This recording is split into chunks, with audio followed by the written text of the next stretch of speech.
Episode dimulai. Adit menatap Mangal dengan wajah penuh kekecewaan. Suaranya bergetar, namun tetap keras. Adit berkata, "Mangal, takdirmu mungkin berubah setelah menikah denganku, tapi hidupku justru hancur." Mangal pun tidak mengerti perkataan Adit, lalu mengatakan, "Adit, mengapa kau berkata seperti itu?" Adit menarik napas dalam-dalam lalu berkata, "Apa aku masih harus menjelaskan semuanya sekarang? Dengarlah baik-baik, kita tidak akan pernah bisa bersatu.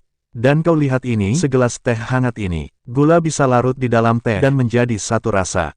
Tetapi minyak tidak akan pernah bisa bercampur dengan teh. Seperti kau yang sudah berusaha menyatu dalam hidupku, tapi itu tidak akan pernah berhasil, bahkan dalam 20 tahun sekalipun. Kau tetaplah seperti minyak itu, Mangal. Karena aku merasa asing, aneh, dan ganjil dalam hubungan kita." Mangal terdiam mendengar perkataan Adit. Air matanya mulai mengalir. Sementara itu, di rumah lain, Ibu Somiya menatap anaknya penuh kecurigaan, dan mengatakan, "Somiya, apa yang sebenarnya terjadi?" Somiya berusaha menghindari perkataan ibunya dengan berkata, "Bu, berhentilah menanyakan hal ini kepadaku." Tetapi Ibu Somiya tidak menyerah, dan mengatakan, "Lalu siapa pria yang selalu datang ke rumah ini? Dari mana asalnya, Somiya?" Somiya terkejut mendengar perkataan ibunya, dan berkata, "Bu, siapa yang memberitahumu tentang semua ini?" Ibu Somiya dengan tegas memberitahunya bahwa tetangganya sendiri yang mengatakan itu. Lalu ia berkata, "Somiya, apa karena pria itu kau menolak semua lamaran yang datang? Jika benar, lalu mengapa kau tidak mengenalkannya kepadaku dan ayahmu?" Somiya menunduk dan dengan lirih berkata,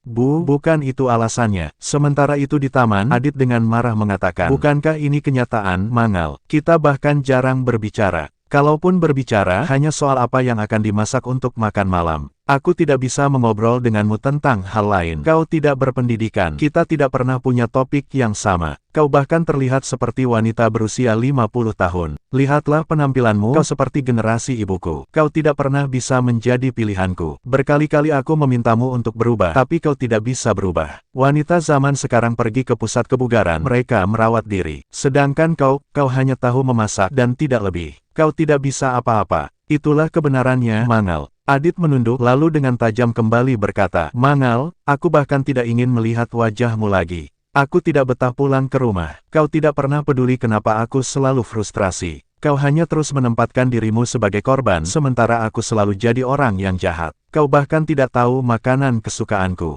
Kau bahkan tidak bisa mengurus anak-anak kita dengan benar. Kau hanya seperti seorang pembantu dan bukan sebagai pasangan hidupku." Mangal menatap Adit, dan dengan mata berkaca-kaca mengatakan, "Adit, apakah aku bukan siapa-siapa bagimu? Aku seorang istri, seorang ibu, seorang menantu. Tidakkah itu berarti bagimu?" Adit mengepalkan tangannya, dan berkata, "Aku menderita 15 tahun hidup bersamamu. Aku bahkan pernah masuk penjara karenamu. Semua orang menertawakan aku karena pernikahan ini. Kau menghancurkan segalanya. Bagaimana aku bisa kembali ke kantor dan berkata pada semua orang bahwa istriku yang tidak berpendidikan membuat hidupku seperti ini? Hidup denganmu adalah hukuman seumur hidup bagiku. Aku tidak bisa lagi bersamamu, Mangal." Mangal terisak, dengan memohon, "Adit, kalau aku memang berbuat salah, tolong maafkan aku. Aku tahu aku tidak seperti yang kau inginkan, tapi aku bisa berubah. Aku akan berusaha menjadi seperti yang kau harapkan." Adit menatap Mangal dengan sinis, dan mengatakan, "Bagaimana mungkin kau bisa berubah? Kau tidak punya apapun yang bisa membuatmu menjadi seperti itu. Satu-satunya hal yang bisa membuatku bahagia sekarang adalah kalau kau pergi dari hidupku."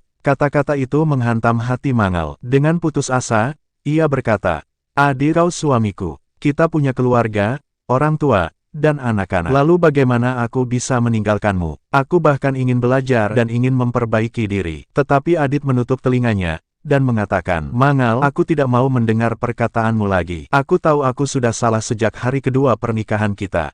Aku sudah lelah. Aku tidak bisa melakukan ini lagi. Kau harus pergi dari hidupku. Kalau kau tidak pergi, maka akulah yang akan pergi." Mangal terisak, dan berkata, "Adit, bagaimana dengan anak-anak kita? Bagaimana dengan orang tua kita? Dan kemana aku harus pergi?" Dengan dingin Adit mengatakan, "Mangal, kalau kau tidak ingin pergi, maka aku yang akan pergi. Aku tidak bisa hidup bersamamu lagi. Kau bukan siapa-siapa bagiku dan kau hanya akan menyeretku menjadi orang yang gagal." Adit pun dengan marah meninggalkan Mangal. Di bawah hujan, Mangal segera mengejar Adit sambil menangis. Dengan tubuh basah kuyup, ia memeluk Adit, dan dengan penuh luka berkata, "Adit, tolong jangan pergi. Kalau kau pergi, kemana aku harus pergi? Anak-anak akan sangat kehilanganmu. Bagaimana orang tua kita akan hidup tanpamu?" Tetapi Adit tidak menghiraukan Mangal, dan mengatakan, "Jangan bermain drama di depanku. Kalau kau benar-benar ingin aku tetap tinggal, maka jangan pernah datang ke rumahku lagi. Kalau anak-anak dan orang tuaku butuh sesuatu, biar aku saja yang urus. Karena aku bisa menjaga mereka semua tanpa perlu kau ada di sisiku." Adit pun masuk ke dalam mobil dan meninggalkan Mangal di tengah jalan. Mangal berusaha mengejar mobil Adit,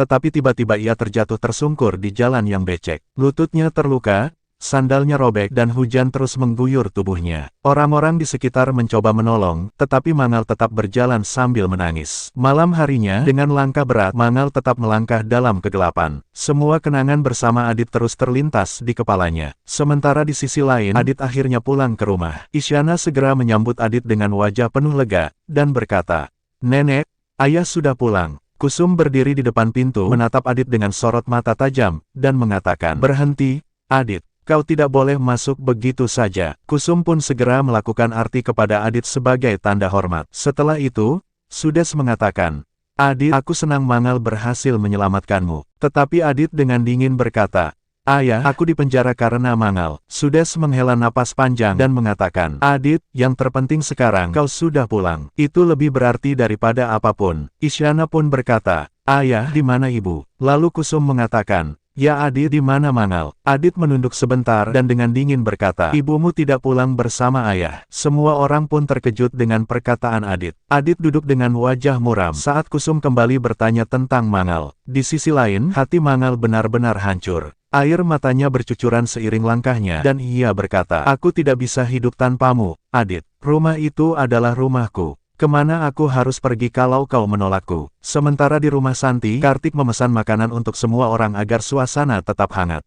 Laksmi mendekati Kartik dan dengan cemas berkata, "Kartik, Kak Mangal tidak mengangkat teleponnya." Kartik mencoba menenangkan Laksmi dengan mengatakan, "Tenanglah Laksmi, Kak Mangal pasti bersama Kak Adit. Jangan terlalu khawatir." Namun kenyataannya, Mangal masih terus berjalan di jalanan. Pikirannya penuh dengan perkataan Adit, dan begitu larut dalam kesedihan hingga tidak menyadari sebuah mobil melaju kencang ke arahnya. Dalam sekejap, mobil itu pun menabraknya. Mangal terlempar ke jalan, ponselnya jatuh di samping tubuhnya. Orang-orang di sekitar berteriak dan berkerumun. Sementara di rumah, Laksmi masih mencoba menelepon Mangal berkali-kali. Namun Mangal tidak menjawabnya. Busan yang melihat kepanikan semua orang berkata, "Kartik, Laksmi, kalian berdua harus pergi mencari Mangal." Sementara itu di sisi lain, Kusum kembali menekan Adit dengan mengatakan, "Adit, di mana sebenarnya Mangal? Aku sangat khawatir padanya." Adit pun membentak Kusum dengan berkata, "Bu, aku tidak tahu di mana dia. Karena menantu perempuanmu itu, aku harus menghabiskan hari di penjara. Aku sangat dihina, harga diriku hancur, dan martabatku tidak akan pernah kembali." Kusum menatap Adit dengan mata berkaca-kaca. Sementara di tempat lain, Laksmi dan Kartik masih berkeliling mencari Mangal. Dengan cemas, Laksmi mengatakan, "Kartik, aku takut sesuatu terjadi padanya. Kak Mangal tidak seperti biasanya." Kartik mencoba menenangkan Laksmi dengan berkata, "Laksmi, kita akan menemukannya. Lagi pula, Kak Mangal mungkin hanya butuh waktu sendiri." Namun saat mobil mereka melaju melewati sebuah kerumunan, Kartik memperhatikan sesuatu. Kartik mengatakan, "Aku harus turun dan melihat. Mungkin mereka butuh bantuan." Setelah beberapa saat, Kartik dan Laksmi pun turun dari mobil. Mereka terbelalak saat melihat tubuh seorang wanita tergeletak di jalan. Beberapa orang di sekitar berkata, "Sepertinya wanita ini sudah tiada." Mendengar itu, hati Laksmi terasa hancur. Laksmi berdoa dalam hati agar itu bukanlah Mangal. Semua orang pun segera membawa Mangal pergi. Setelah beberapa waktu, telepon Laksmi berdering. Nama Mangal tertera di layar. Dengan lega, Laksmi mengatakan, "Akhirnya Kak Mangal menelepon." Kartik pun meminta Laksmi untuk mengaktifkan speaker teleponnya.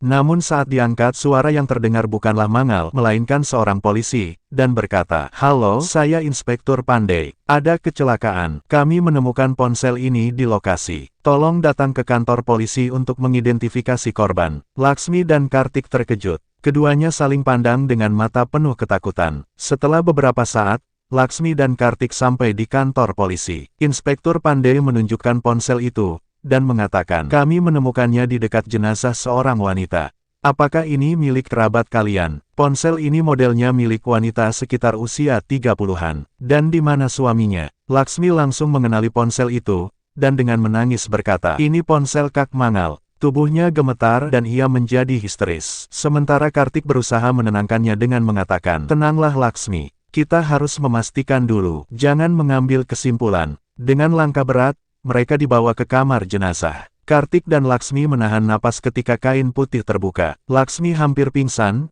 tetapi Kartik cepat memeganginya. Kartik menghela napas lega, dan berkata, "Laksmi, ini bukan Kak Mangal." Laksmi yang tak kuasa akhirnya jatuh pingsan dan membuat Kartik harus menggendongnya keluar.